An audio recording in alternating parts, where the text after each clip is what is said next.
for a public statement from you. It's gone on as the week has gone on. They hate each other. They can't focus on Australia. We are sick of it. Get over it. So, and one might guess that it is also the last day of a sitting session. Questions without notice. Senator Keneally. Thank you, Mr. President. My question is to the Minister representing the Minister for Health, Senator Colbeck.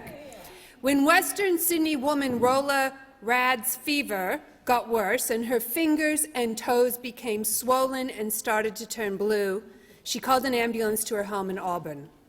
As she arrived at the local hospital, she found out she was positive for COVID-19.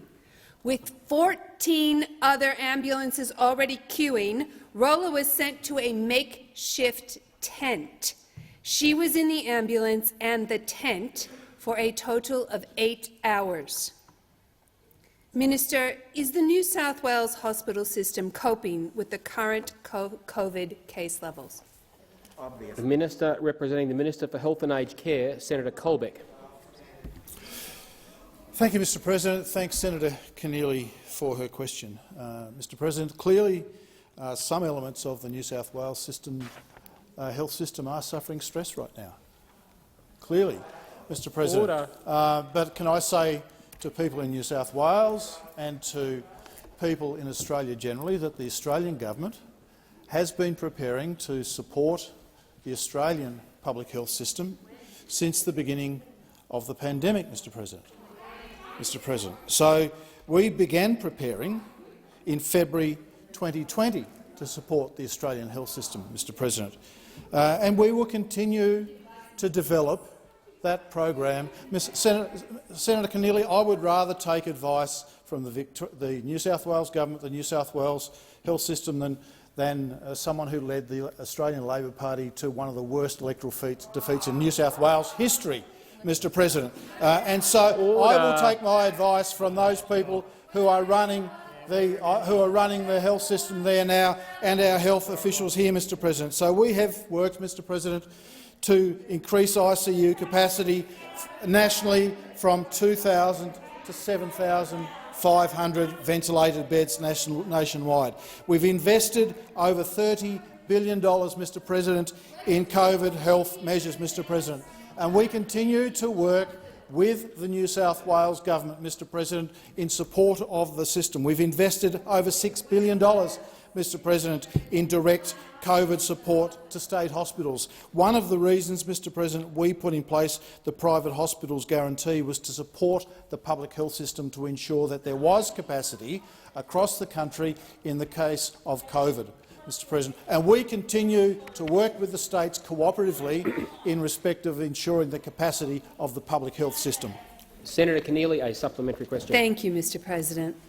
Australian Medical Association President Dr. Omar Khorshid warns, and I quote, "To look after the people with COVID, we're going to compromise the care of everybody else. We are confident that we will be able to measure excess death down the track because of the impact of COVID on our broader health system. How many excess non-COVID deaths are expected as a result of higher case numbers?" Senator Colbeck. Thank you, Mr. President. And as I've already acknowledged, Mr. President, the COVID-19 global pandemic is having an impact on the health system here in Australia. It did that in Victoria last year, and we invoked the private hospitals guarantee so that private hospitals could support the public health system in Victoria, Mr. President. We will take the measures appropriate in conjunction with the New South Wales government to support the public health system in New South Wales, just as we did in Victoria. Senator Watt, on a point of order. Thanks, Mr. President. Conscious of the time there, and we aren't even getting close to an answer to the actual question. How many excess non-COVID deaths are expected as a result of higher case numbers? Okay, and I take that point. Let you restate the last part of that question. There was a substantial quotation from someone before that talked about the stress on the hospital system. I'll summarise it that way, and I'm listening carefully to the minister, but I think he's addressing that part of the question. But I'll let you remind him of your part of the question, or that part of it. Senator Colbeck. Thank you, Mr. President. And I again acknowledge that there is stress on the system and that COVID-19 will continue to put stress on the system. But what we're doing, Mr. President, is to work with the states to ensure that there is capacity to support people with COVID, to the extent that the private hospital guarantee ensures over 30,000 hospital beds additionally nationally. The sector's 105,000-strong workforce is available to support the public health system to manage COVID. A final supplementary question. Thank you, Mr. President. The Australian Medical Association has today declared, and I quote, "A vaccination rate higher than 80% of the adult population is likely to be required to avoid repeated lockdowns, given the existing constraints on hospital capacity and staffing." Can the Morrison government guarantee that existing constraints on hospital capacity and staffing will be resolved to ensure that Australia can open up safely? Senator Colbeck. Thank you, Mr. President. Mr. President, the national plan, based on modelling done by the Doherty Institute, is not just about opening the economy at 70% or at 80%. It is about a careful, safe opening of the economy so that we can ensure that the hospital system doesn't get overwhelmed, Mr. President. That's the Senator, if the AMA wants to be modellers, then they should go and be modellers. We worked with the Doherty Institute. Order. We worked with the Doherty Institute, Order. Mr. President, On my left. to do some modelling that Senator the basis Polley. of which was supporting the health Order. system Senator and the Watt, on a point of order.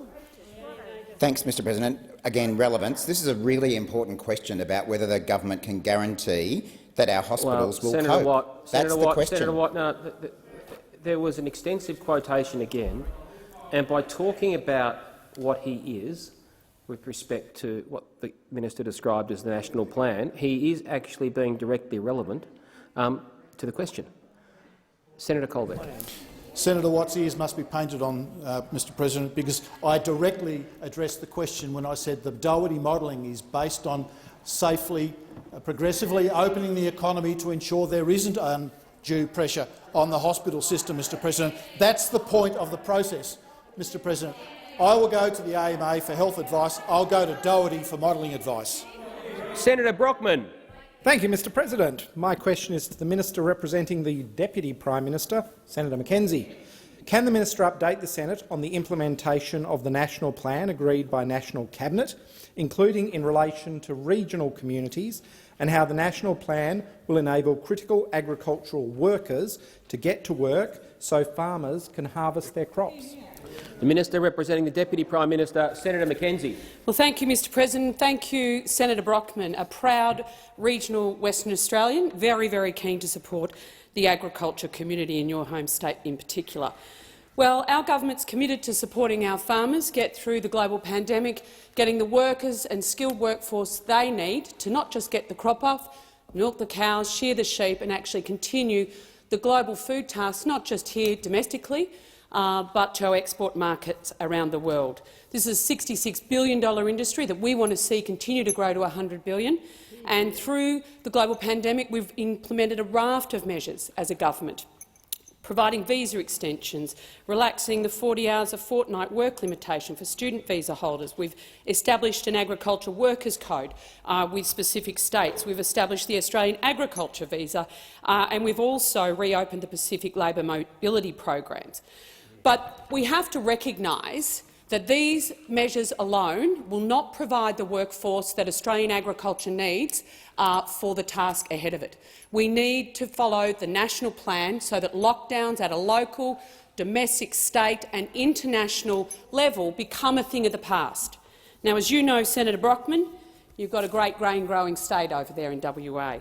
And the impact of domestic and international border closures is having a significant impact on your grain growers to get the harvest off that I think is taking place just in the northern wheat belt in over 4 weeks. And then you've got about 6 weeks that if we don't get these workers either from the East Coast states or from internationally, because we do know that there's a global workforce supply chain when it comes to grain harvesting, Canada, Ukraine, right through the US, and then they end up down with us because these are quite specialist roles.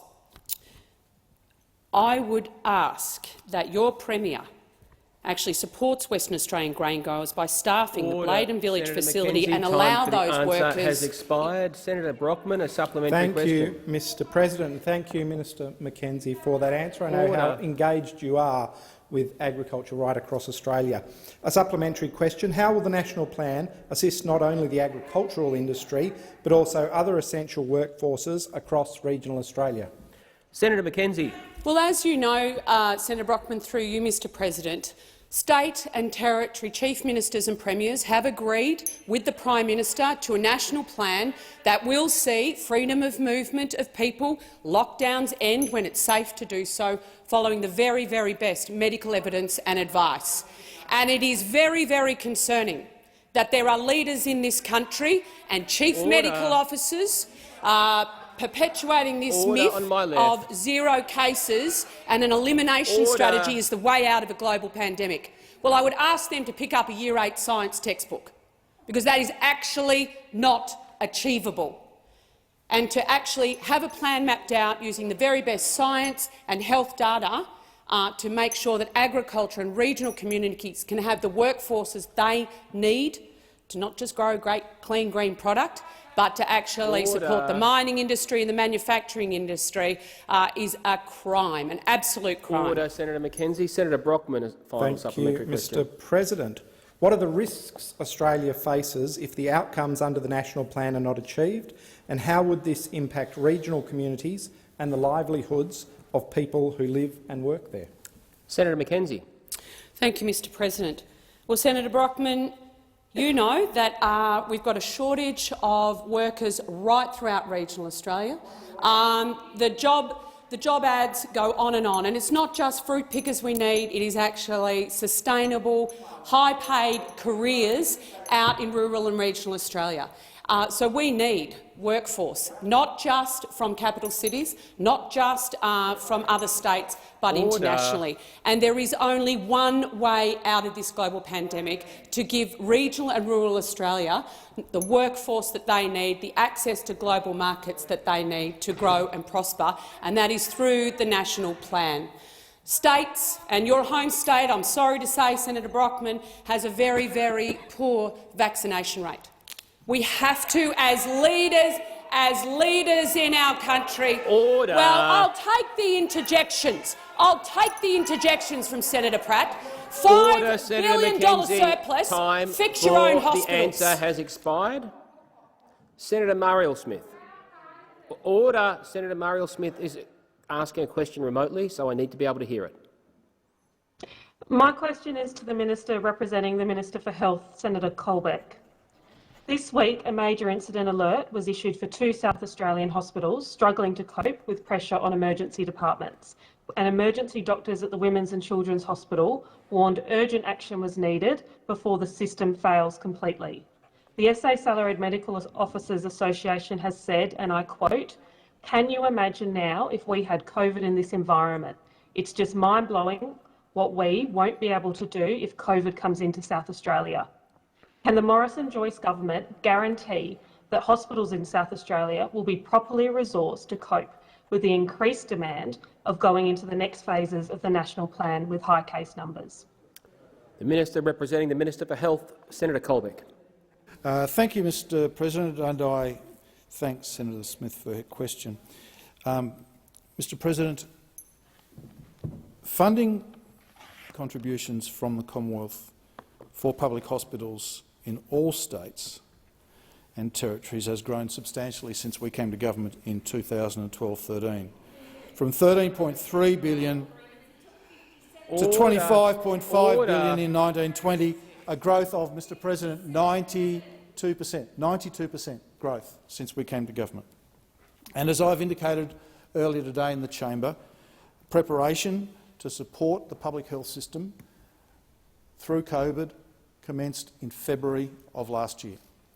We have already invested over $6 billion in support to state hospitals for COVID. Over $6 billion, Mr President. We've established telehealth and GP respiratory clinics to ease pressure on hospitals and state workforces. We've created the Private Hospitals Partnership, called the Private Hospitals Viability Guarantee, Mr President, and that provides a 100% contribution from the Commonwealth to support that measure. It provides for the integration of private hospitals with state and territory health systems to ensure over 30,000 additional health beds, and the sector's 105,000-strong skilled workforce is available alongside the public health system to support it in the event of COVID outbreak, Mr President. And we continue to evolve and work on all of the issues that we need to do to support the public health system. And of course, as I've said, the Doherty modelling and the national plan is about mitigating cases and controlling a safe opening to support the health system in the Australian community. Senator Smith, a supplementary question. AMA President Dr Omar Khorshid wrote to Mr Morrison warning, and I quote, "If we throw open the doors to COVID, we risk seeing our public hospitals collapse." Is the President of the Australian Medical Association correct? Senator Colbeck. Thank you, Mr President. The issue in that statement is if we throw open the doors, and that's not the plan, Mr President. That is not the plan. It's all very well. You need to make up your mind, Senator, whether you support the plan or not, because I tell you on this side there's serious questions as to whether Labor actually support the plan or not. Do Labor support the plan? Do Labor support the plan? You've got the Premier of Queensland who clearly doesn't support the plan. He's more interested in fighting the federal election than supporting Australians through COVID, Mr President. A 3-year-old child can't go and see their mum and dad because of the approach that the Labor Party is taking in Queensland, Mr President. It is outrageous, Mr President. NRL players can go, NRL players and their wives can go. A 3-year-old child can't go to Queensland to see their parents, Mr President. It is completely outrageous what is being proposed. So Labor need to make up their mind, do they support the national plan or not? Order. Senator Smith, the final supplementary question. Dr Khorshid has also warned, and I quote, "Too often we hear tragic stories of late-stage cancer diagnosis, emergency treatment delayed and, sadly, avoidable deaths, all resulting from an overworked system. This is only going to get worse with COVID. Can the minister guarantee no Australian will suffer a late-stage cancer diagnosis, emergency treatment delay or avoidable death as a result of increasing demand from COVID?" Senator Colbeck. Thank you, Mr President. Order. Thank you, Mr President. As I've said a number of times, the process that we're going through is to carefully open the economy using the national plan in the stage process so that we can also protect the public health system, and we've put other measures in place also to support the public health system as that process continues. I've also acknowledged, Mr President, that COVID-19 will place stress on the health system, and that is going to have an effect across the health system. For Labor to pretend that it's not is dishonest. It is dishonest, which is a bit of a trait, Mr President, because they dishonestly pretend that effects may or may not happen if they were in charge, when in fact they would, Mr President. We are dealing with a global pandemic here, Mr President, and there will be effects. Unfortunately, there will be effects. We have a plan to deal with it. Labor have no plan, and we're not sure if they actually support the plan that we have. Senator, order. It is likely to be Senator Siewert last question. So, Senator Siewert. Yes, Mr President, so I'm expecting a really good answer. My question, through you, Mr President, my question is to the Minister for Social Services, Minister Ruston. Hundreds of thousands of people are living below the poverty line through lockdown in New South Wales, Victoria and the ACT.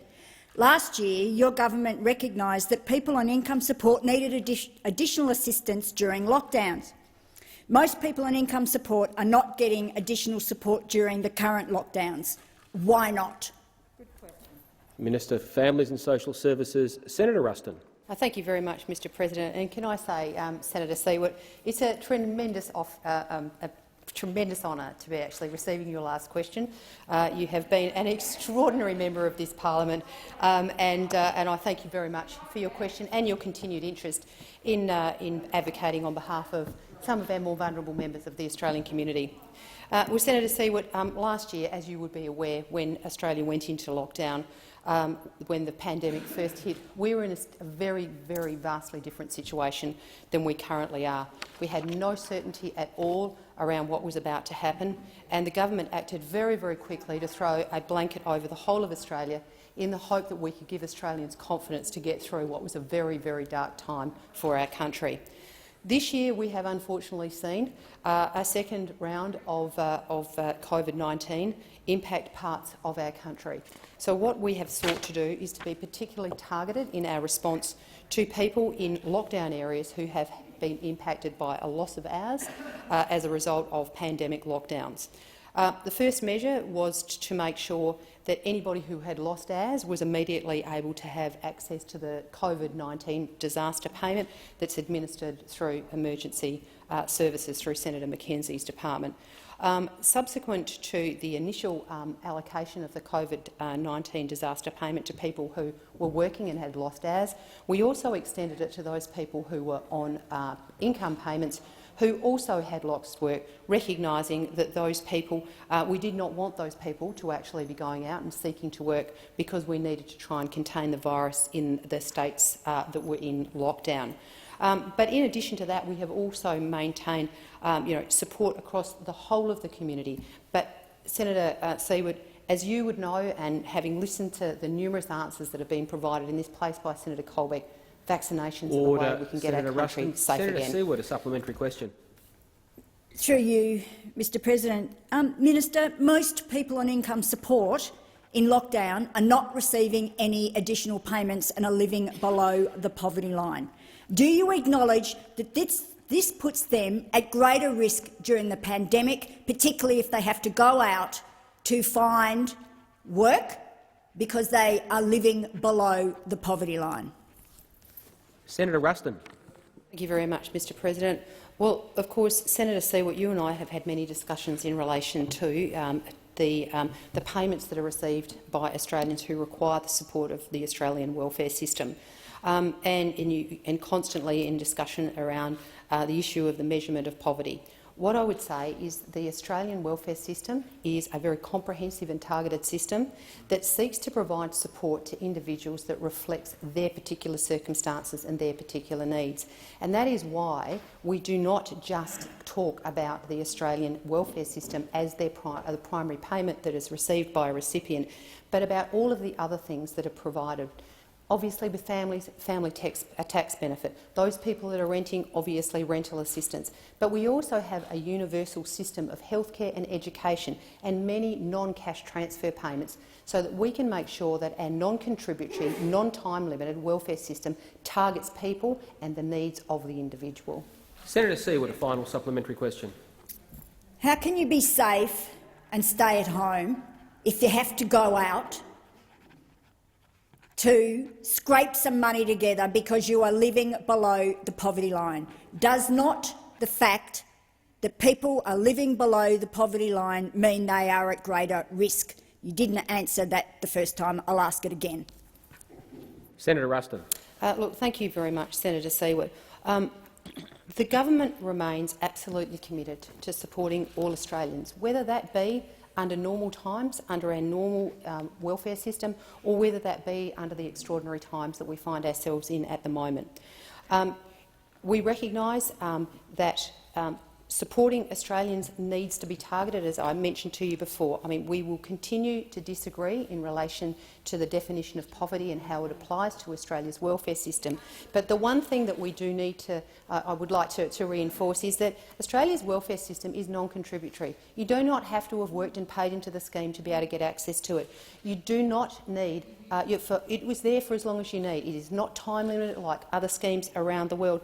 But we also need to make sure that our welfare system, whilst being fair to the people that it needs to support, we also need to be fair to the people who pay for it, the taxpayer. We try and balance those two things to support people but make sure that it's sustainable into the future. Order. Senator Polley.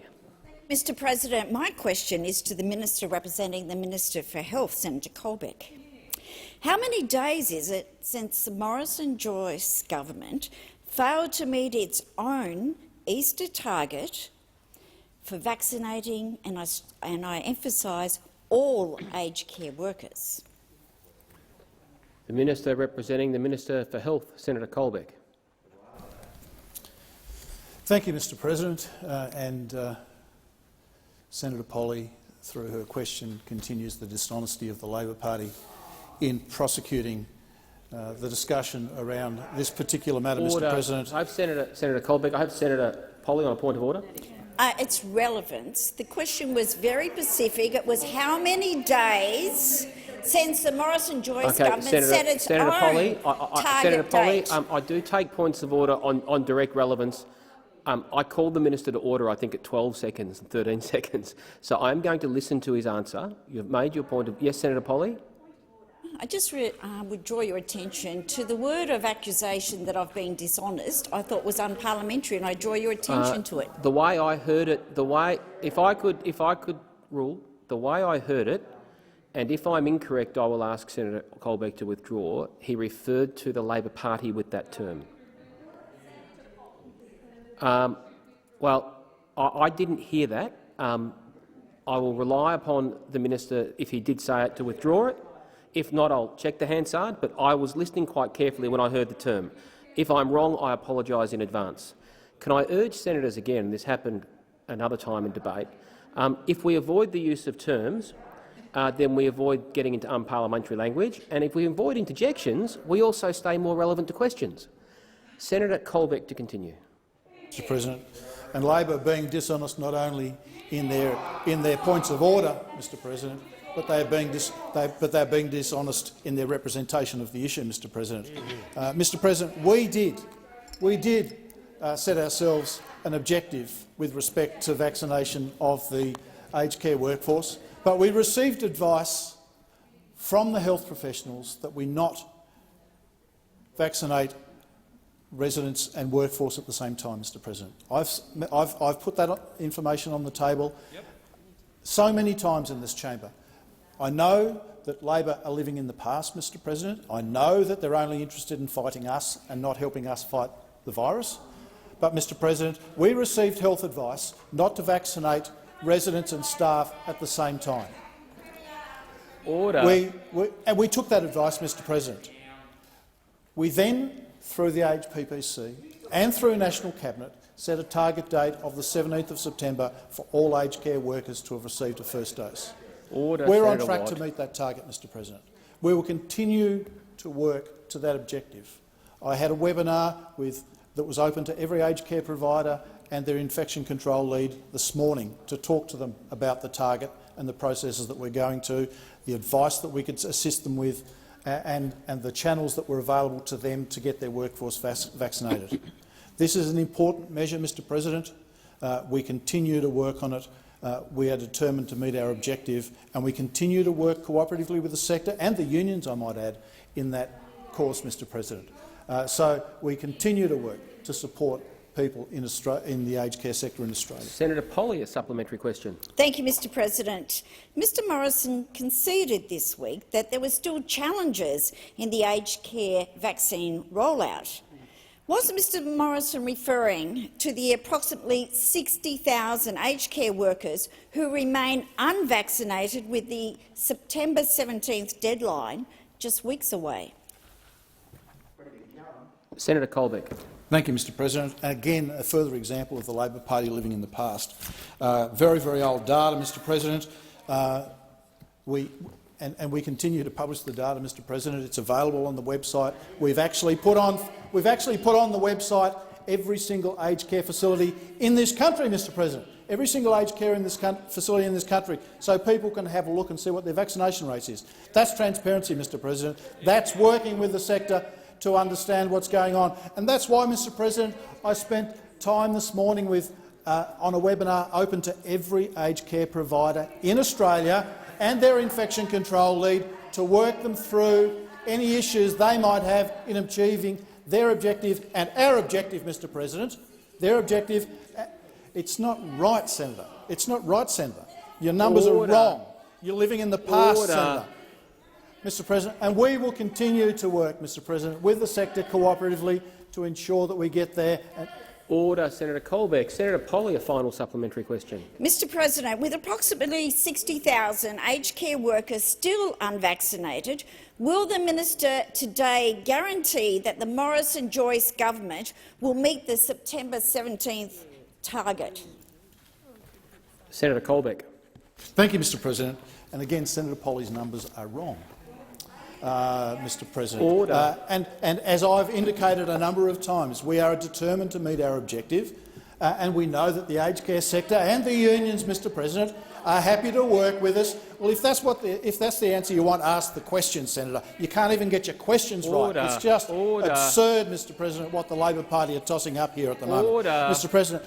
So we continue to work with Mr President, with the sector to get the workers vaccinated. And as of this morning, 83.4% of the aged care sector have had a first dose. 62% have had a second dose, Mr President. I have Senator Watt on a point of order.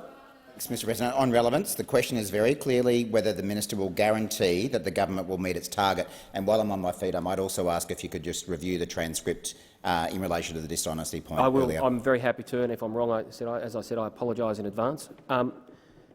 Can I say, with respect to the point of order, that was the second part of the question. I can't instruct a minister to use a word or not, but the first part of the question contained an assertion about a number and a statistic that the minister is challenging, and he is entitled to do that and be directly relevant to a question. He's not entitled to stray from the topic, but he is allowed to challenge it. Senator Colbeck. Order. If we don't have interjections, there's no need to respond to them. Senator Keneally interjects that I didn't give any data, and I've just said, Mr President, that 83.4% of the aged care workforce have had a first vaccination. It's not a number. 62% have had a second dose, Mr President. Order. Senator Colbeck. I have Senator Polley on a point of order. The minister is still avoiding their main question was, are you going to guarantee that those aged care workers, 60,000— I have repeatedly said that points of order must start with a standing order rather than simply accusing someone of not answering a preferred part of the question in a preferred manner. Senator Colbeck, do you wish to continue? Thank you, Mr President. And we will continue to work with the aged care sector with the objective of vaccinating the entire workforce by the 7th of September. Senator Colbeck, time for the answer has expired. Remotely, Senator Roberts. Thank you, Mr President. My question is to the Attorney-General, Senator Cash. Senator, my question references independent professional truckies who protested Monday morning in Queensland. Can the Attorney-General inform the Senate of the legal protections afforded Australians under our Constitution, legislation, common law or international conventions that protect the right of everyday Australians to engage in peaceful protest in a public place? Order. Senator Watt. The Attorney-General, Senator Cash. Thank you, Mr President, and I thank Senator Roberts for the question. And Senator Roberts, in relation to the actual legal provisions, I don't have them with me, so I will need to revert to you in relation to that. But in terms of the right to peacefully protest in this country, it is a right that we do hold dearly, and certainly as a society and as a government, it is something that when people do protest, and we've seen protests around Australia, in particular during COVID-19, that they do adhere to the law at all time and certainly respect the rights of others in relation to what they are protesting on. Senator Roberts, a supplementary question. Thank you. After the truckies made their excellent point that Senator Hanson and I support, Senator Hanson did ask the truckies to consider allowing horses on trucks in the blockaded traffic to be freed and allowing everyday Australians to go about their day without hindrance. Attorney-General, do you agree that the Australian people would be looking to parliaments to defend civil liberties exercised in a fair manner, not to trash them? Senator Cash.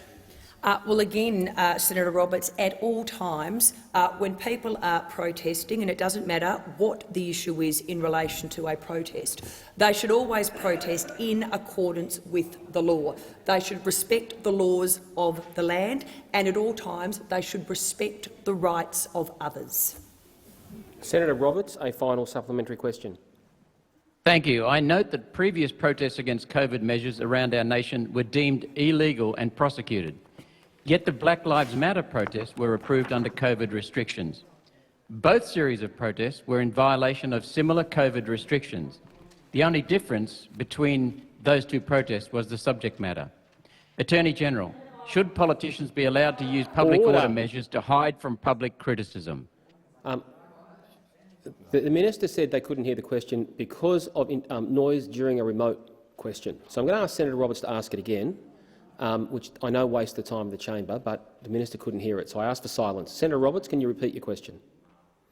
Certainly, Mr President. I note that previous protests against COVID measures around our nation were deemed illegal and prosecuted, yet the Black Lives Matter protests were approved under COVID restrictions.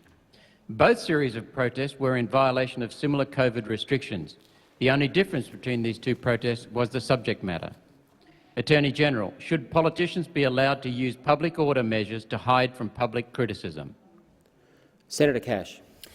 Well, Senator Robert, again, Commonwealth, state and territory governments, the one thing we are all united in is keeping Australians safe during COVID-19. And the Australian government has at all times sought to take measures that combat the virus, but as I said previously, at the same time respecting people's rights and their freedoms. You would also know that states and territories themselves have taken measures under their own laws in respect of COVID-19. And as you have articulated, this is predominantly done under state and territory public health and emergency management legislation.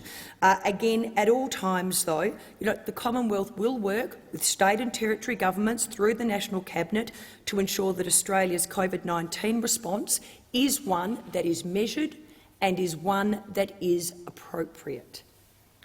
Senator Davey. Thank you, Mr President. My question is to the Minister for Women's Safety, Senator Ruston.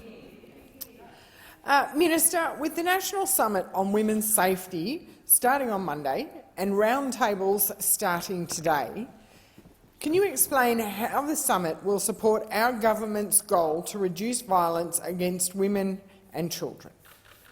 Minister for Women's Safety, Senator Ruston. Thank you very much, Mr President, and I thank Senator Davey for her question. Well, the National Summit on Women's Safety is an absolute critical step in the development of the next national plan, not just to reduce violence against women and their children, but to end it once and for all. And the plan must be an ambitious blueprint to wipe out the scourge that is domestic violence on our national landscape. The first plan began in 2010, and since then we've developed a much larger body of evidence and a better understanding about the ways domestic violence is perpetrated. Our understanding of violence against women has changed since the first plan came into effect, and that's what we seek to understand through these roundtables. We know that domestic, family and sexual violence is pervasive and it takes many different forms. Today and tomorrow the roundtables will consider all of those different forms of violence, things such as coercive control, technology-facilitated abuse and the impact of violence that it has in the home on children. Participants in the roundtables include survivors, frontline service workers and people who deal with domestic, family and sexual violence every single day in their line of work. So, together with the Minister for Women, a number of my colleagues, members in this place, members in the other place, from all parties in this parliament, have been observing these roundtables so that we can hear directly, first-hand, from people, often survivors of these different types of domestic, family and sexual violence, so that we can make sure, as we develop the next national plan to end violence against women and their children, that we have got the voices of people who have survived this abuse firmly embedded into our decision-making. But importantly, the summit also gives the opportunity for all Australians to have their say and to be involved by the live streaming, because we want to have a public debate to end this scourge on our society. Senator Davey, a supplementary question. And Minister, you spoke about the next national plan to end violence against women and their children. Can you please explain to us how this next national plan will consider the needs of our diverse community in Australia? Senator Ruston. Thank you very much, Mr President. Well, family, domestic and sexual violence is a scourge that's across the entire Australian landscape. And we know that it doesn't matter where you live, how old you are, where you've come from, whether you're a first Australian or a new Australian, your socio-economic status, you can be affected by family, domestic and sexual violence. We also recognise that some women are more likely to experience violence than others, and some have greater barriers to accessing critical support services. This morning we began a series of roundtables that will form part of that consultation, hearing this morning from representatives from the LGBTIQIA+ community, as well as Aboriginal and Torres Strait Islander communities. We also had a roundtable to interact on issues around perpetrators and making sure that we've got early intervention programs so that we can get in early and stop the violence. The discussion's well underway, and I'd really like to acknowledge the huge number of people that are participating in their roundtables, some of them under very traumatic situations. Senator Davey, a final supplementary question. Thank you, Minister. And how will the National Summit on Women's Safety address this really important issue of sexual violence? Senator Ruston. Thank you very much, Mr President. Well, we have included sexual violence in the plan this time for the first time because we absolutely believe and are committed to reducing sexual violence and harassment in Australia to ensure women and girls of all ages can be safe at work, safe at home, safe when they're studying, safe when they're online.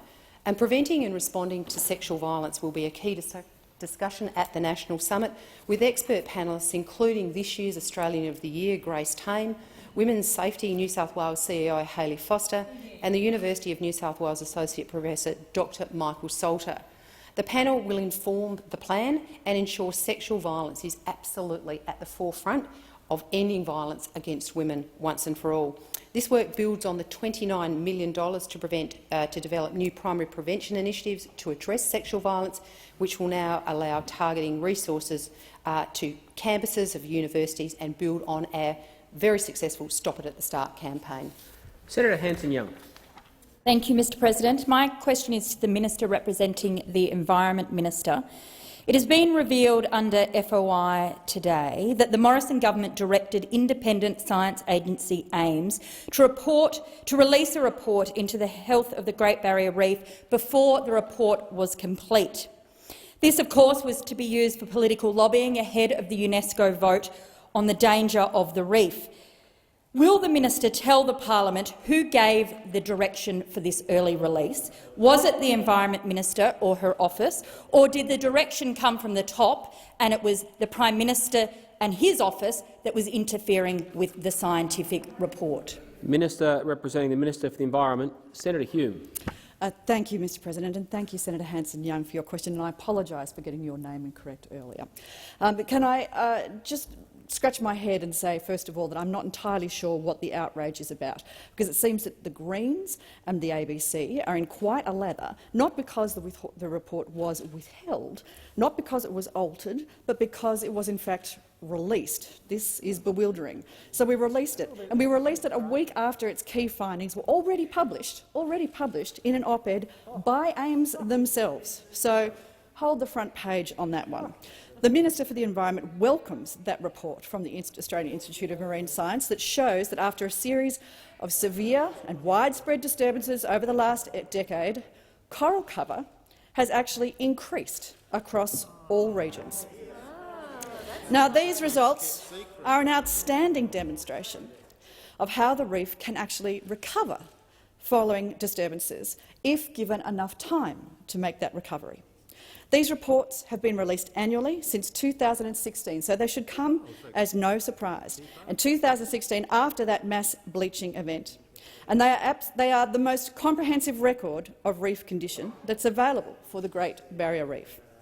Now, as much as these results are good news in the short term, they don't change the need for our ongoing, highly regarded reef management and strong global action on climate change to improve the outlook of the reef in the long term. So this program is part of the Australian government's $3 billion commitment to protecting the reef and support the work of reef communities, reef managers and marine scientists, traditional owners and, of course, the thousands of Australians who depend on the reef economy. Australia is world-leading in our coral reef science and management, and we readily share our findings and our expertise at a global level. Senator Hanson-Young, a supplementary question. Thank you, Mr President. Isn't it true, Minister, that the reason the Environment Minister was so desperate to get this report out before it was finished and spent so much time and money lobbying the UN members was because the government was desperate to cover up how poorly you have taken climate action. You are embarrassed about your poor performance. Order. Senator Hanson-Young. Well, I can't hear over Senator Seselja, even though he's got a mask on. Senator Hanson-Young, have you concluded your question? I've concluded my question. Senator Hume. Well, thank you very much, Mr President, and I reject both the premise of Senator Hanson-Young's question and the undergraduate tone with which it was directed. Did the government direct an independent science agency to release a report early? Is that seriously what you are suggesting? The AIMS Chief Executive, Paul Hardesty, himself has already made it clear that any suggestion that this report was rushed is entirely incorrect. The technical report was already finished. The document only needed to be prepared for publication, which required it to be formatted and laid out for publication. But the key findings of that report had already been finalised and, in fact, published and publicised in an op-ed by the CEO of AIMS on the 12th of July. That was before the government requested the report's release to provide to the World Heritage Committee. I am afraid, Senator Hanson-Young, you are poorly mistaken. Senator Hanson-Young, a final supplementary question. Thank you, Mr President. UN head Antonio Guterres has declared the IPCC report a code red for climate, and he's urged countries to do more to reduce both carbon pollution and protect biodiversity in the fight against the climate collapse. When will this government take seriously the emergency we are facing of the collapse of the climate and the biodiversity crisis? When will you have proper targets for 2030 ahead of the end-of-year COP Senator conference? Hanson-Young. Senator Hume. Order. Senator Hume.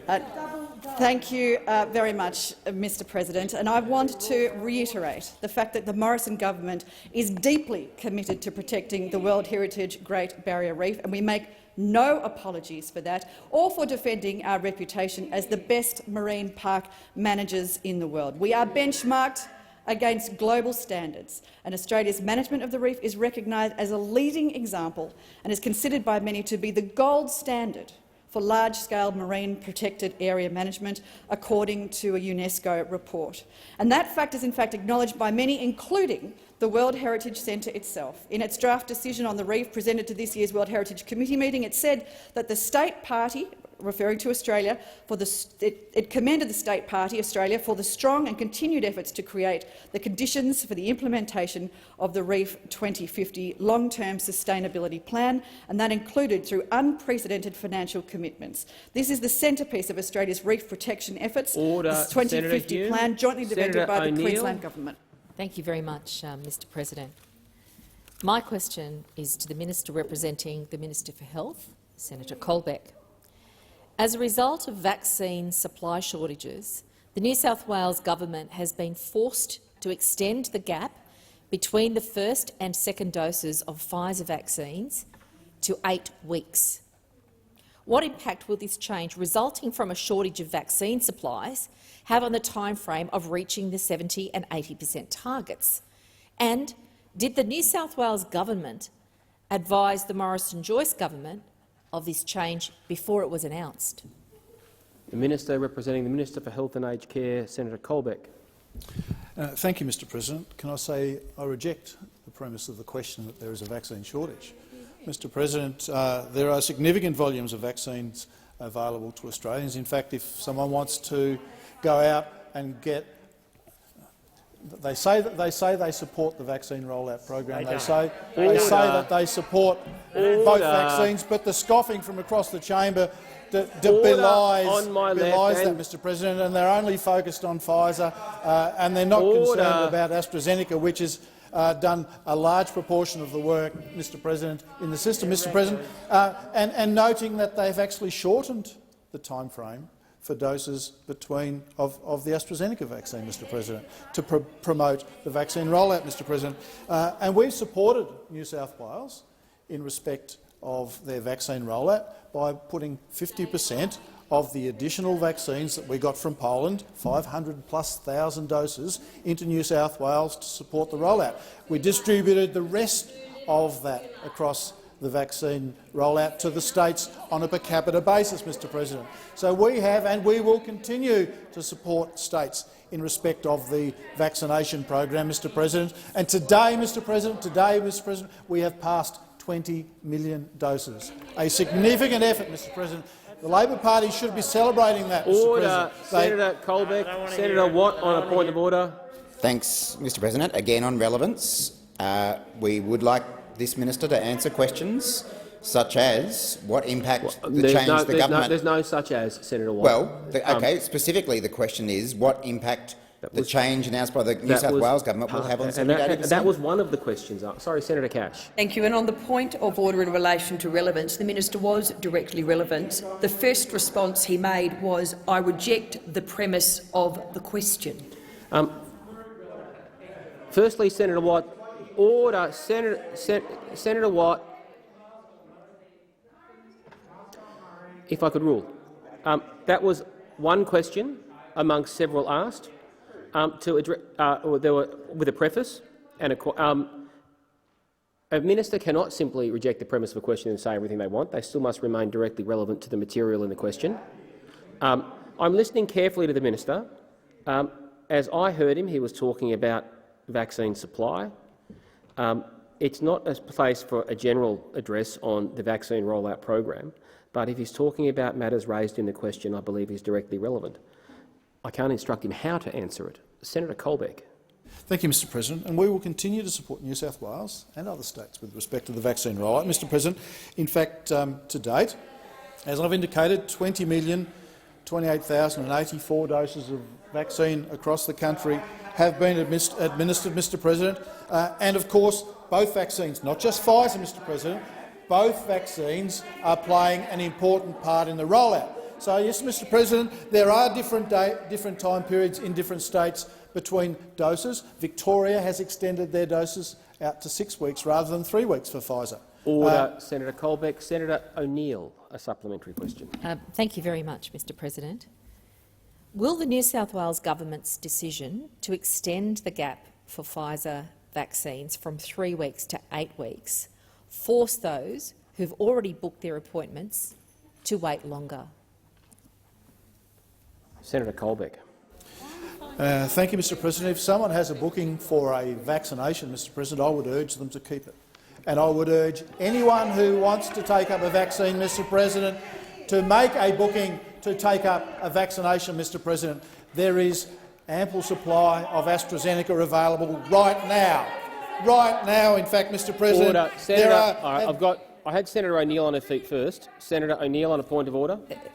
Yes, and it's with regard to relevance. The question was pretty straight and it did not refer to AstraZeneca. It's a particular question about the rollout of Pfizer, the 3 to 8 week delay, and I urge you to bring the minister actually to the question in hand. It was a relatively specific question. Was the word Pfizer mentioned in the question, in the supplementary? Okay, my notes, sorry, I didn't have that. I try and scribble as quickly as I can. This is a specific question. I'm going to ask the minister to specifically address the issues in the question, but again, I cannot instruct the minister the terms in which to answer a question, the terminology to be used, or the content of the answer.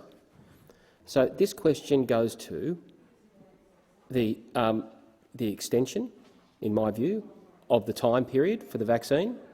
I take it I didn't have Pfizer, but I take your word for it, Senator O'Neill. And it goes to whether or not people will have to wait longer, or whether or any other arrangements relative to both of those that are directly relevant. Senator Cash, are you seeking the call? Thank you. And on the point of order in relation to relevance, Mr President, you are right. The question was in relation to the New South Wales government's decision to extend bookings in relation to Pfizer, and will people have to wait longer for a vaccination? The minister is directly referring to whether or not people have to wait longer. Senator Keneally, we're not going to get into whether there are two words in it, because I heard the interjection there. I'll take your submission. Thank you, Mr. President. I do appreciate that.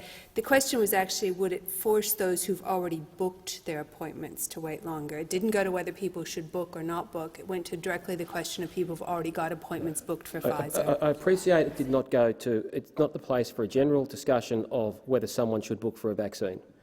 But at the same time, a tightly worded question, an answer can still be directly relevant by addressing the issues raised in the question, even if it is not addressed in the terms the opposition would like. That is what the motions to take note are for afterwards. So I call Senator Colbeck, taking all that into account, to continue. Thank you, Mr. President. As I said, I would urge anyone who's got a vaccine appointment to keep that appointment. Anyone who doesn't have one to make one, Mr. President. The Labor Party want to make this all about Pfizer, but the vaccine rollout is not just about Pfizer, Mr. President. There are 2 vaccines currently in our vaccination program, Mr. President, and there are ample supplies of AstraZeneca available right now. To date, Mr. President, we have received 32.7 million doses of vaccine, 14.5 million doses of Pfizer, Mr. President. Senator Keneally, on a point of order. Relevance. This is nowhere near the question that Labor has asked. Well, I ask you to bring the minister back to the question. I do not think that to be directly relevant to an answer, a brand or manufactured version of a vaccine is going to meet. I can apply that as a strict test. If the minister is directly addressing the issues in the question, there is an opportunity to take note. On my right, I think order.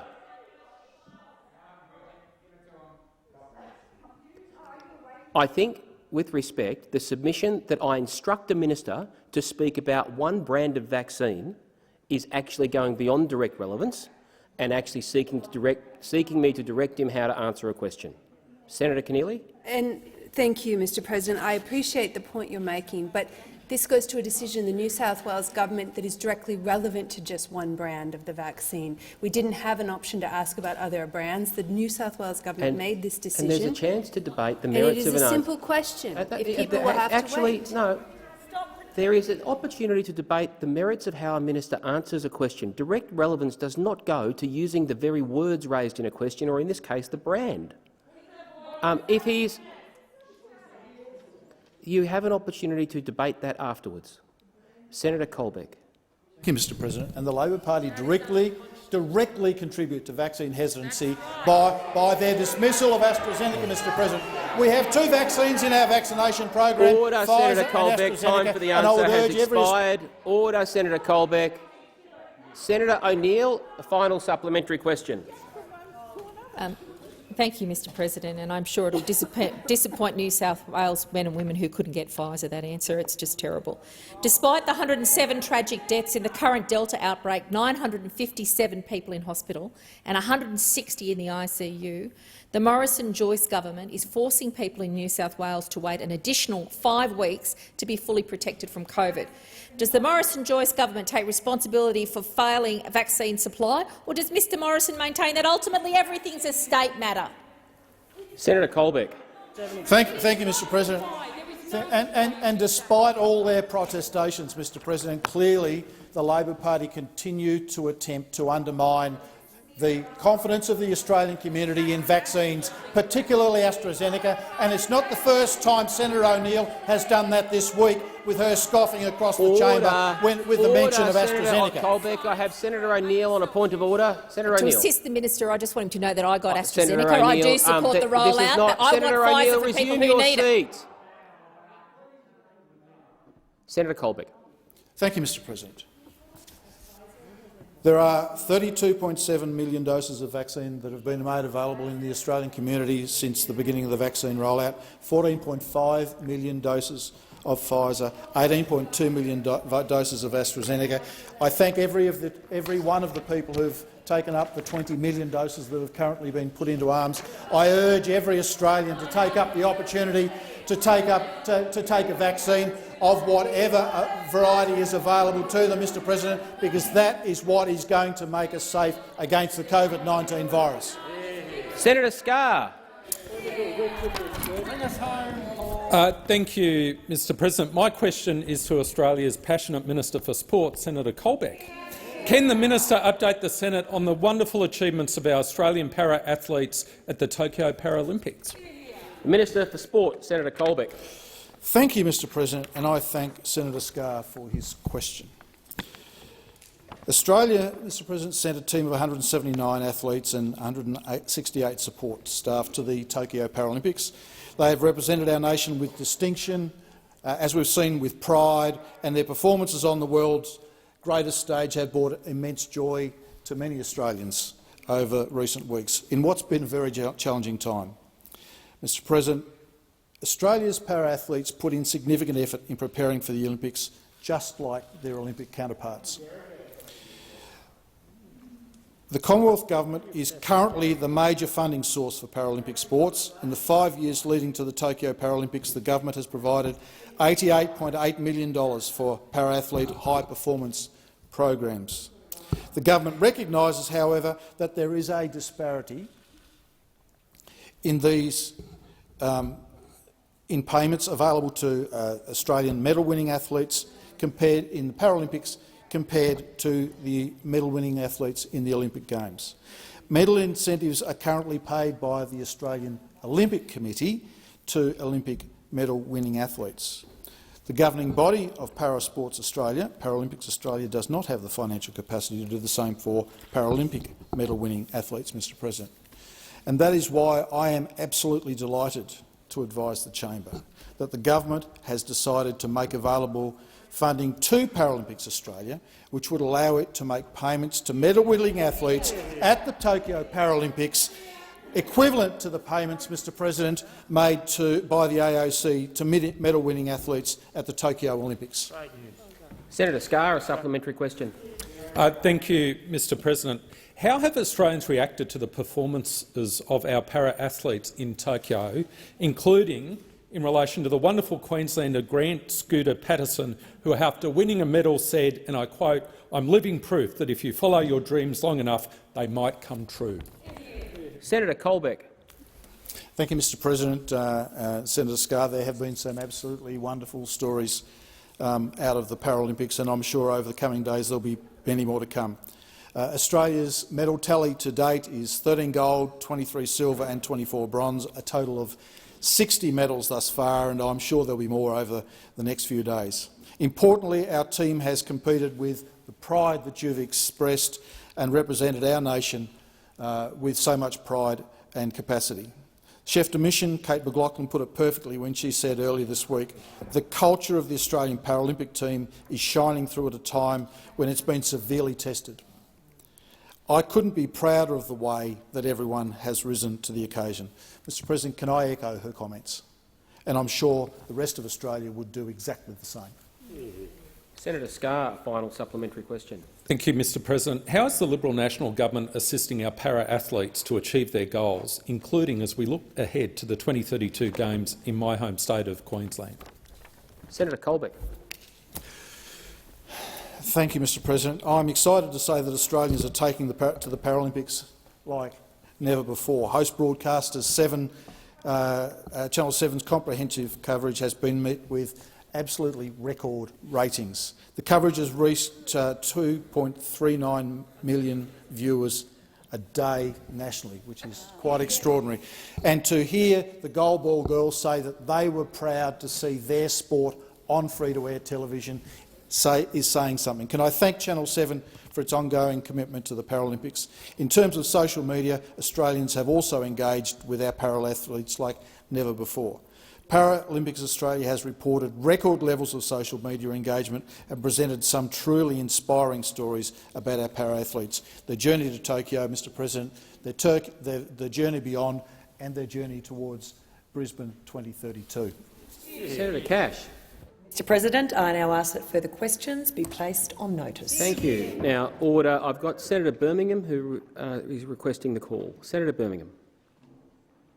Thanks, Mr President. Mr President, I just wish to give the Senate, parliamentarians and in particular parliamentary staff a very brief update in relation to the implementation of recommendations as they relate and flow from the report of Ms Stephanie Foster, PSM, of parliamentary workplaces and in particular the response to serious incidents.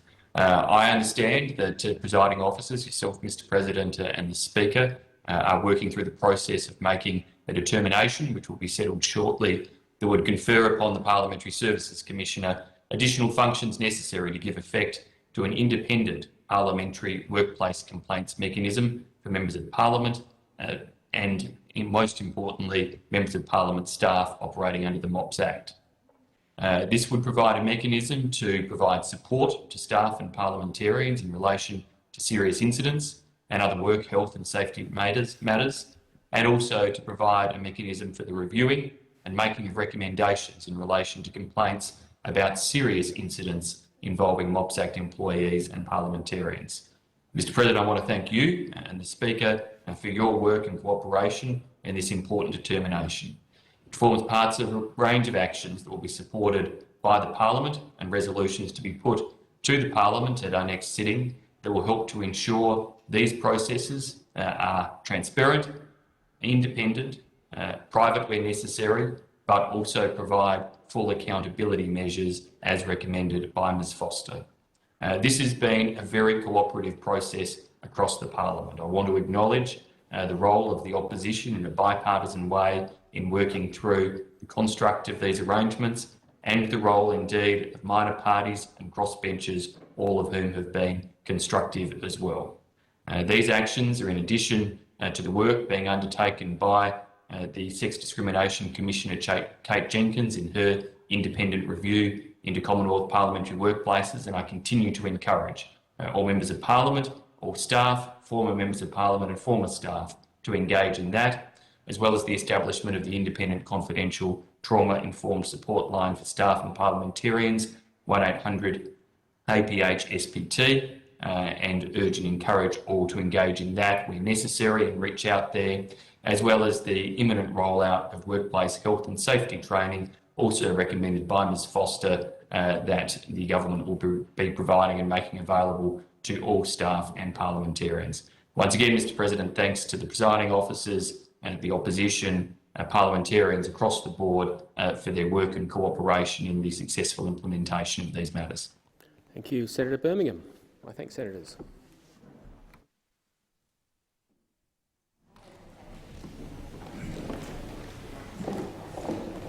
Are there any motions to take note of answers?